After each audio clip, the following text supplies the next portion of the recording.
Everyone, welcome back to another video. If this is your first time visiting, my name is Megan and I am a realtor in Lexington, Virginia, and I cannot wait to share with you today why you should keep your home decluttered and tidied up. So if this is your first time here, welcome. I'm so glad to have you. I hope you will subscribe so you don't miss any of the future fun. And are you returning? If you're returning, I can talk, I promise. Welcome back. I'm so glad to have you here with me today. So let's go ahead and get started.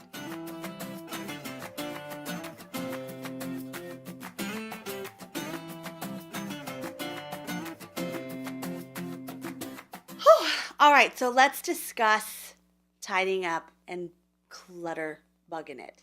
All right, so it is very common for many people to accumulate a lot of things over the years. You get lots of Christmas presents, you get lots of technology, and it's very easy to think that these things may be important later on down the road. So you start to accumulate them and you put them away and you start storing clothes from when you were a size 5 and you're a size 9 and you don't want to really think about it. Or maybe the opposite. Maybe you were a size 9 and now you're a size 5. But you just want to keep those pants just in case.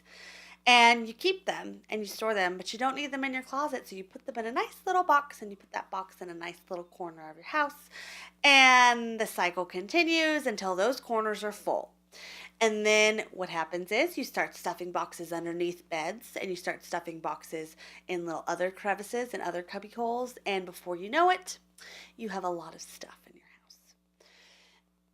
It may not seem like a big deal. It may not seem like a problem. It's put away and you don't really know why it's a problem. But the reality of it is you get to a point where you don't even know what you've stored any longer because there's so much stuff stored.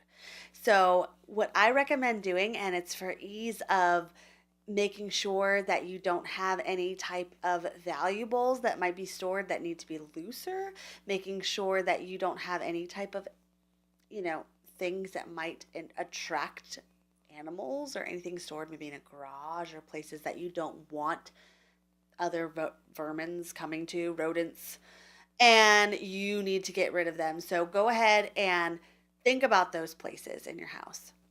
If you have something there that when you open these storage units, miraculously you find that you haven't used it in a year or more, it's not Christmas decorations, you don't need it for your job, and it's really just weighing you down, then it's time to get rid of it. You can donate it, you can use a garage sale and make some extra money with it, but either way, it's time to say goodbye.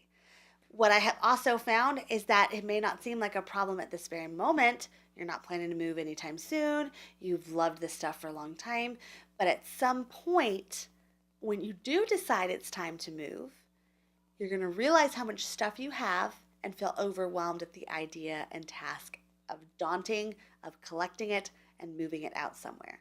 And then at that point in time, it's no longer going to be an at your pace and it's going to be an urgency to get moved out, and you're going to end up making decisions that you may not have made about those things beforehand. If there is anything valuable, if you get to the point in time where you're pulling the stuff out of your house and you find that you do have some valuables in there, if you're rushed to move, if you're under contract and you have 30 days to get out, you might just give that stuff away because the idea of having to take time to sell it is not a priority at that given time, making sure you're out of the houses. And that is the last thing you want to do when you're dealing with stuff that could bring you some value. You want to make sure that you're taking the time and care to do with it what it needs to be done properly. So make sure that you are thinking about these things ahead of time. With memorabilia, it's always really important to keep anything that you find joyful and that provides you value. And I would not suggest getting rid of anything that's super sentimental and important. But perhaps you can find a better way to store it so you know exactly where it is and what's in it. So in case you want to relive those memories, you do not need to go far for it. There's a great show that just came out on Netflix called Tidying Up, and it really is wonderful for stuff like this. It shows you tips and tricks on how to make sure you're not kind of getting over cluttered and keeping things out of the way and making sure that you're, keeping things looking good. But maybe you don't want to watch that and you just want to make sure your house is nice. My recommendation is just to make sure that you don't have things that don't bring value to you any longer. It's very easy to keep it, especially if it's something that you paid for at one point in time, but it probably is not important any longer. The other thing that you can use to get rid of is electronic boxes after the 1 year period. So if you have owned an iPhone for 5 years now, and unless you're going to sell it anytime soon, get rid of the box.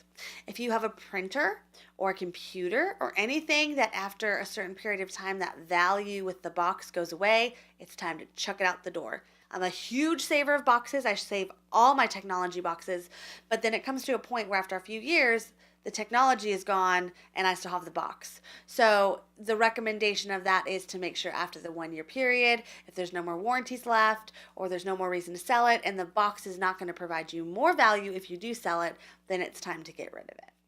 And if it does, then hang on to it for a short period of time. But if in the foreseeable future you don't think you're going to be getting rid of it until it breaks, then I would highly suggest getting rid of it and not really worrying about the extra $5 that you'll get if you have the box with it. I also think that a great way to tidy up is to be aware of each room in the house and what it's used for, and not let things that belong in the bedroom go into the hall closet, or the things that belong in the hall closet linger under the bed. Make sure you're keeping each space used for what it's intended for, and you will find that the transfer of clutter goes away very quickly. Lastly, although it's probably not high on your radar, what you will find is that when you do try to sell a home and there's stuff everywhere, it does make it a lot harder for those to visualize themselves living in the home.